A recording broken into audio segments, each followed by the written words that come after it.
मैं एक मतला एक शेर अर्ज़ करना चाहूँगा।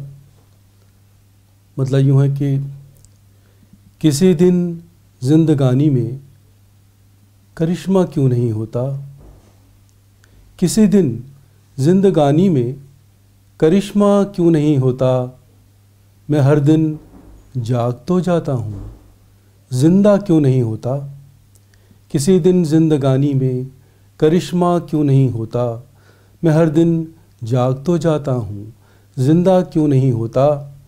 और ये शेर मेरी एक ज़िंदगी के कितने हिस्सेदार हैं लेकिन, मेरी एक ज़िंदगी के कितने हिस्सेदार हैं लेकिन, किसी की ज़िंदगी में मेरा हिस्सा क्यों नहीं होता।